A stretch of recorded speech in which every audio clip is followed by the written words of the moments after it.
So hi everybody, I'm Jo, and I'm a folklore researcher, and I'm interested in people's personal communion with landscape and sacred sites, really. And I'm also, I should say, an islander. I'm not from here, but I'm from Jersey in the Channel Islands. And so I've always really been interested in how people relate to particularly kind of dolmens, because I grew up around a load of dolmens in Jersey, and they actually became quite a big part of my life. So when I heard about the Deepenings project, I thought this was particularly interesting because you've got a group, a community here that can start to build their own meaning and their own value with the landscape, and that is just so precious. It's something that you can, a project you can all sort of work to together. So really happy to be here, and thanks for having me here. So I'm going to tonight talk to you about the importance of landscapes to people and how monuments can develop their own value within communities and to individuals. And I'm going to talk you through some landscapes and dolmens in Jersey. So obviously that's where I'm from. So we're going to kind of make sense of this through some sites in Jersey. And if you don't know Jersey, here it is. So in this picture on this map, we've got Guernsey up there as well. This is northwest France, that's just off the coast of Normandy. Carteret around there somewhere. And all these dots on the map that you can see are all sites of significance in Jersey. Some of them are megaliths, some of them are dolmens. There's lots of archaeological remains there. And some of these are known as lost sites. So if you don't know what lost sites are, we're going to sort of talk about that a little bit later on, if you're wondering what that's about.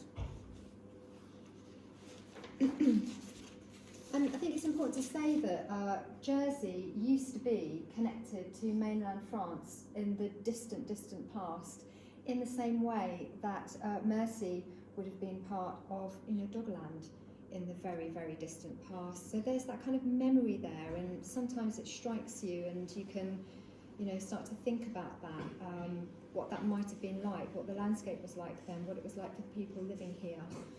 And in the same way, I feel that about Jersey. And if we go up to the top of the map here, there's a particularly nice place that I used to like called Belval.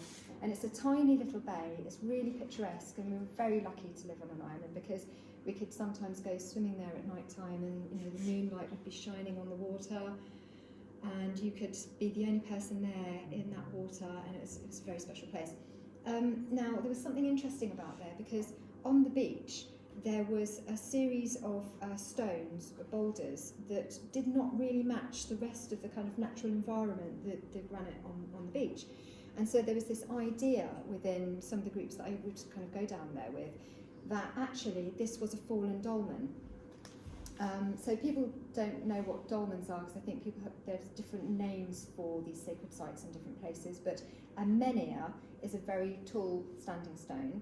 A dolmen and a megalith is usually where you have large stones with a capstone on top and a chamber. So there was this idea that it was some kind of fallen dolmen on the beach. Now, there's no evidence that we've got to back this up whatsoever, but once we talked about it and looked at these stones, it kind of almost started to form its own folklore. And this is where our own imaginations and our own memories can begin to form into substance. Even if there's no physical evidence to suggest that it ever was like that, we started to imagine, because this would have been the shortest distance from Jersey to the mainland, so it was exactly the right spot. Were there these fallen dolmens on the seabed, unknown to everybody, marking people's pathways from Jersey to the French mainland? And in the British Isles, we are surrounded by history, we're surrounded by monuments and relics from the past. And throughout time, that's been a really important spiritual aspect of our connection with the land. So whether individuals or communities, people go to these places and have relationships with these places in their own way that is brings meaning to them. we can look back in history and see that they've been used, the rituals have taken place there, that people have taken offerings there, and nowadays we can look, and understand people visiting these places for day trips, maybe just going to certain landscapes to meditate, or even just to walk the dog. However it feels right to them, they will get something from that experience. So these are just simple personal ways that people continue to build meaning and memories with these places.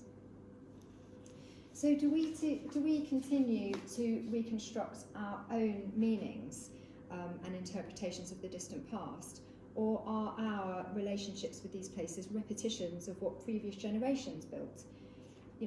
This is the questions that we can think about.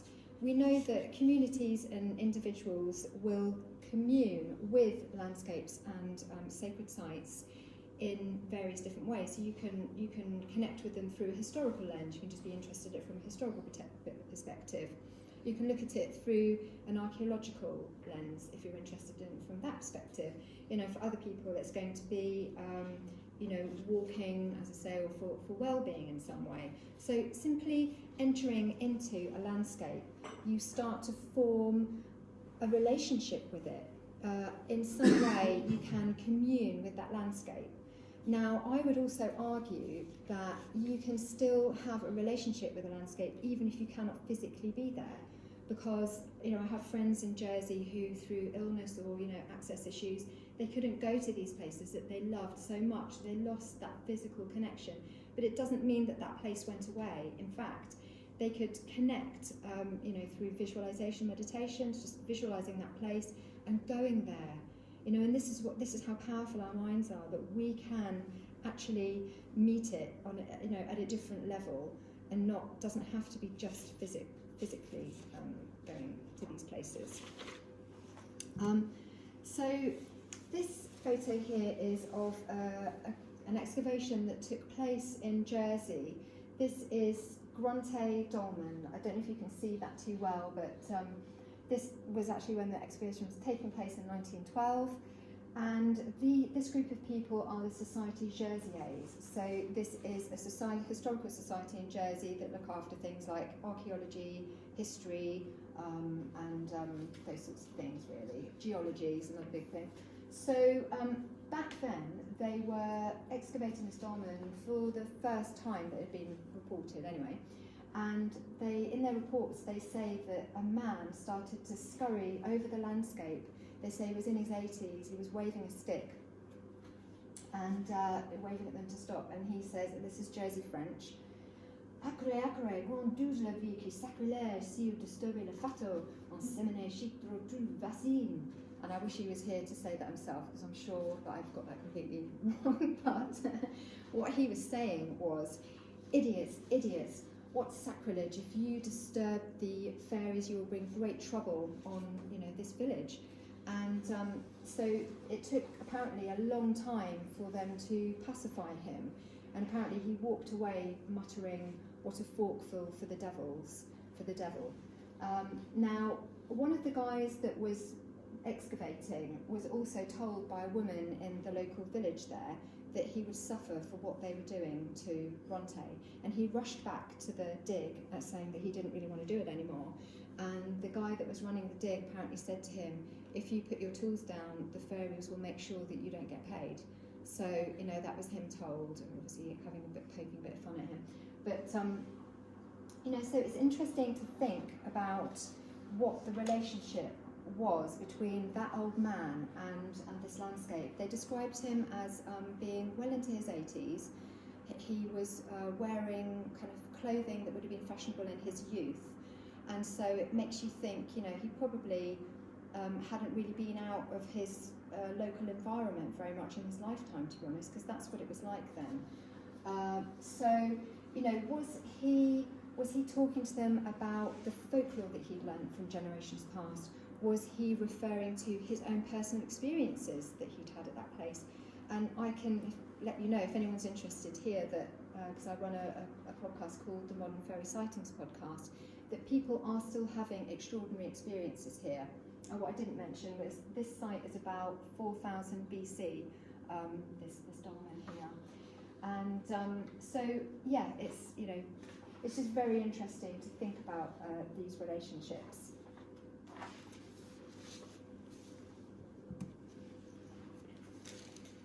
I'm afraid you can't see that very well, but I can read it to you.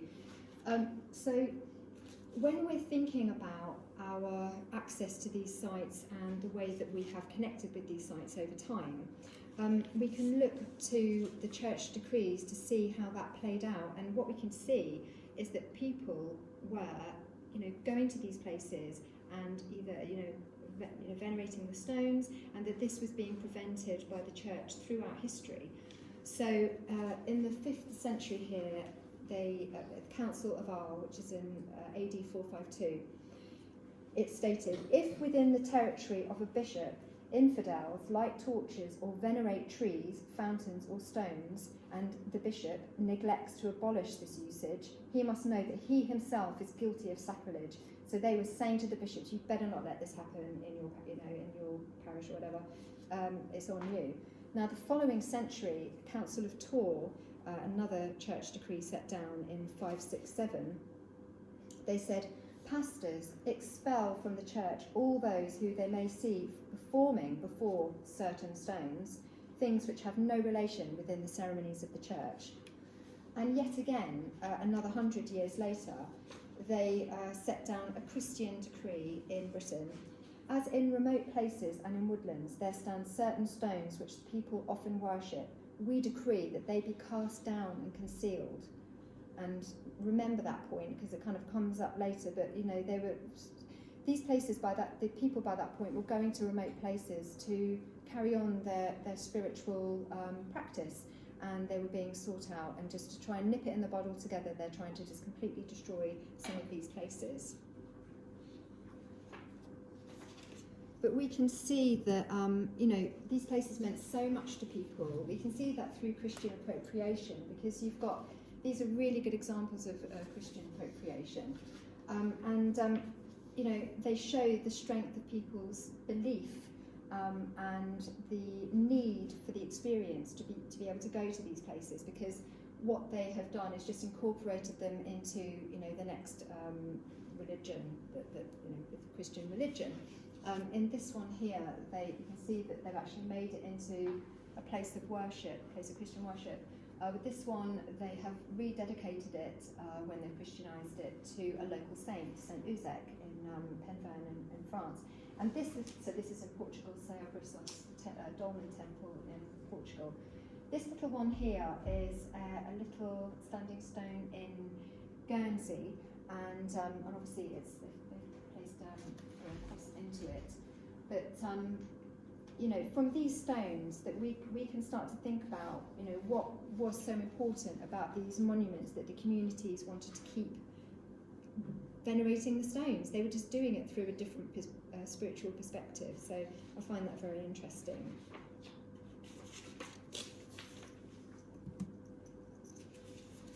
This is Lahugby in Jersey, and as you can see, it's on a mound, and you have on top of the mound, there's this chapel. In fact, it's two chapels. You've got a 12th century one at the back there, which is this one we're looking at, and a 16th century one there. And you can see underneath here, you've got a passage tomb, which is 3,500 BC, I think.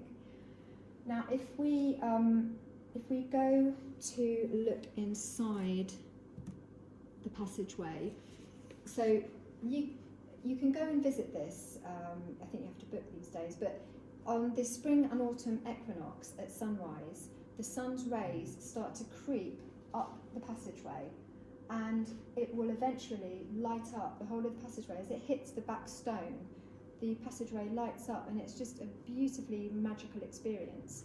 Now, what's interesting is that the chapel atop that you just saw there is called Notre Dame de la Clarté, Our Lady of the Dawn. So now, the historians in Jersey say that the people that built the chapel didn't know anything about the chamber beneath, but with a name like Our Lady of the Dawn, they must have done. And of course, again, that would suggest a Christian appropriation of that site. It's just a really beautiful idea that people are still finding meaning there and going there to, you know, I guess worship or at least venerate the sacredness of life, of light.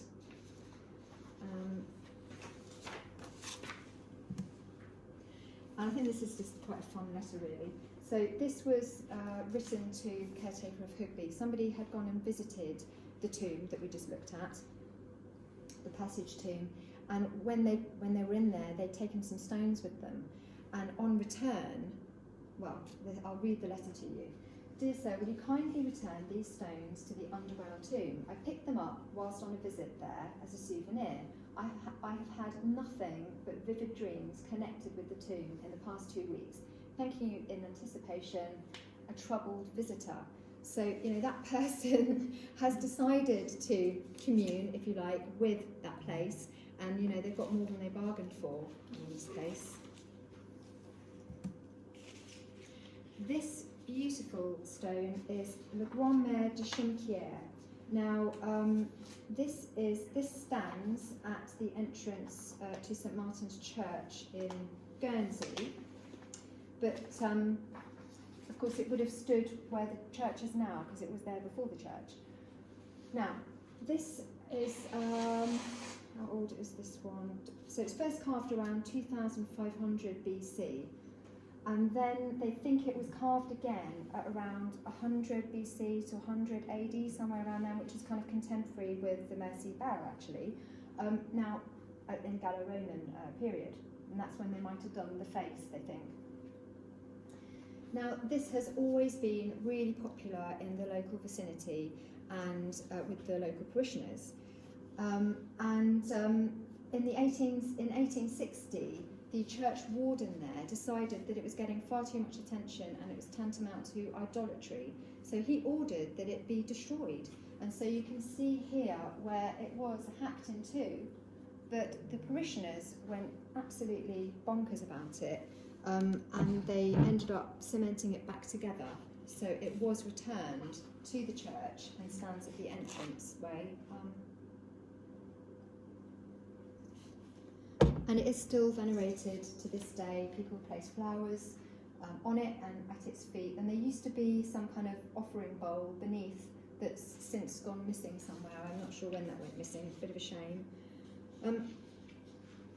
So, unfortunately, also in Jersey, we have also had some damage to, I'll just get these up actually, to our local monuments, which is awful. In this picture, this is Roy Vibert. He was a farmer. This is 1982. He got fed up with having to drive his tractor around the menhir, huge big stone, in his field, and he set to it with a sledgehammer and he knocked 2 huge big chunks of stone out of it. Now that field is surrounded by local people, and they saw what was going on, and they got hold of Society Jerseys and said, look, this is happening, you've got to come down. And they managed to stop him doing any more damage and promised that he wasn't going to do any more. And I don't even think he was charged. But anyway, he looks quite chuffed with himself there. I don't know if you can see that. So basically, you know, it was just a really dreadful. It's called La Dame Blanche, and it's a really nice place to visit, isn't it? You kind of have to hop over a hedge to get into the field, don't you? Which we've done a couple of times. So yeah, and more recently, which is very worrying, we've had a lot more criminal damage. Since about 2015, there seems to be more and more damage being done to these dolmens. In one case, we had somebody that tried to drill into one of our stones and get quartz. And in another case, there was graffiti in a kind of chamber tomb, and it said things like death and kill, and they were using black and red paint. So in those 2 cases, it's almost like someone's just really trying to, I mean, in their mind, maybe they are trying to commune with the stones in some way. They're trying to harness some kind of potency that they felt was in these stones, and they are inflicting serious damage. And also what they're doing is potentially ruining other people's access to these places. because that is obviously, some of that feels like intended damage, because there were some stones knocked down in another case as well. But there's also this kind of damage where people mean well. They've gone and planted plants around an ancient dolmen. In another case, someone tried to plant a tree, and now the Society Jersiais are actually discussing what the access to these places should be. We need free access to these places. It's so important to the community, and it's so important for our well-being as well. People go to these places because they mean a lot to them. They go there to give offerings, even just with their heart, for loved ones that have passed, or just to connect with the landscape there. It's just so important to people. So it's very worrying that there's been an uptick of situations like this. And just to say that G4S now patrol one of the sites that had damage. That was kind of the upshot of that they've now got G4S security going around. Now, one really interesting piece of research that's been going on was that, we know that in lockdown and after lockdown, there was a need for people to reconnect with places again. We realised how much these landscapes and monuments meant to us. And 3 universities, University of Southampton, University of Cambridge, and University of Surrey, got together and were backed by Historic England and Heritage Alliance, and they came up with this piece of research, Places of Joy, the Role of Heritage After Lockdown. And they went to these sites and they collected about 800, they completed 800 questionnaires and about 300 interviews, and they were asking people, why are you here? What are you getting from this experience? And trying to get them to describe how they felt about their relationship with these places. And so this one was someone from Avebury in July 2020, and I just think that speaks volumes, really.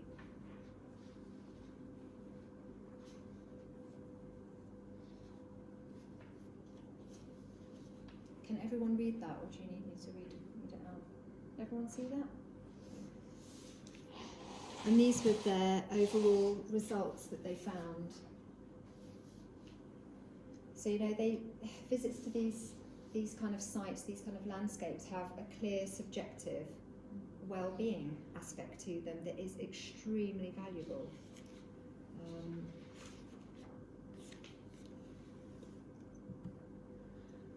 So yeah, I hope this talk has just helped you consider our relationship with these sorts of places and how important it is. And I think what the Deepenings project does is it provides an opportunity for the people to explore for themselves the meaning of the landscape and what they want that to be, what they want that relationship to be like. And you can make those decisions, and you can decide what those values are and what it should mean to you. And the thing is about creating these memories is that those meanings will endure going forward through your initial communion with the landscape. So thanks very much.